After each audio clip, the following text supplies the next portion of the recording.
ஒரு நபிக்கு அல்லாஹ் வஹீயை இறக்கினான். அந்த வஹீல அல்லாஹ் அந்த நபியை பார்த்து சொன்னா, நல்லோர்களுக்கு சொல்லுங்கள், நீங்கள் ஹராமான வியாபாரமோ ஹராமான வருமானமோ உள்ள எந்த வீட்டிலையும் சாப்பிடாதீங்க. யாருடைய வருமானம் ஹராமா இருக்குதோ அவர் கூட உட்கார்ந்து சாப்பிடாதீங்க. யாருடைய வருமானம் ஹராமோ அவர்களோடு சபையில் உட்கார்றது, எழுந்திருக்கிறது, இது எதையுமே செய்யாதீங்க. அப்படி இதில் ஏதாவது ஒன்று நீங்கள் செஞ்சா, ஒரு ஹராமான தொழில் செய்கிறவர் அவர் வீட்டில் போய் சாப்பிட்டீங்கன்னு சொன்னான், அல்லது அவரோடு சேர்ந்து கடையில் போய் டீ சாப்பிட்டீங்கன்னு சொன்னான், அல்லது அவர் கூட ஒரு மஜ்லிஸில் உட்கார்ந்தீங்கன்னு சொன்னா, அவருக்கு வரக்கூடிய அழிவுல இவரும் சேர்ந்து மொத்தம் போயிடுவாருன்னு சொன்னான். யோசிச்சு பாருங்க, இன்னைக்கு உள்ளதுலேயே கஷ்டமான கேள்வி என்ன? எத்தனையோ தடவை சொன்னாலும் நம்ம மக்கள் அதான் கேட்குறாங்க.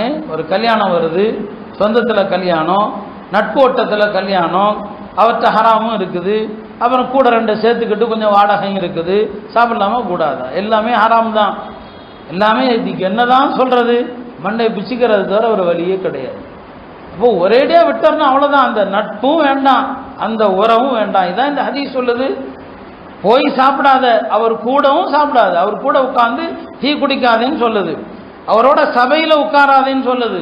இதெல்லாம் உட்கார்ந்து செஞ்சீங்கன்னு சொன்னா அவர்களுக்கு வரக்கூடிய அழிவு உங்களுக்கும் வரத்தான் செய்யும். எனவே இன்றைக்கு நமக்கான அழிவை நாம தேடிக்கொண்டிருக்கிறோம். அரசாங்கம் நம்மளை அழிக்கல, நம்ம சொந்த காசுல நமக்கு நாமே சூனியம் வைக்கிறோம்.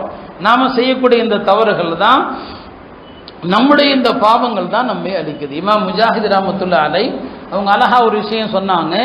தன்னுடைய சீடர்களை பார்த்து சொன்னாங்க, இன்னைக்கு நாம செய்யக்கூடிய எல்லா பாவங்களும் நம்முடைய முன்னோர்கள் முன்னால் வாழ்ந்தாங்க இல்லையா, முன் வாழ்ந்த சமுதாயங்கள், அந்த சமுதாயத்தினுடைய வாழையடி வாழையாக வரக்கூடிய சொத்து தான் அந்த பாவங்கள் எல்லாமே அப்படின்னு சொல்லிட்டு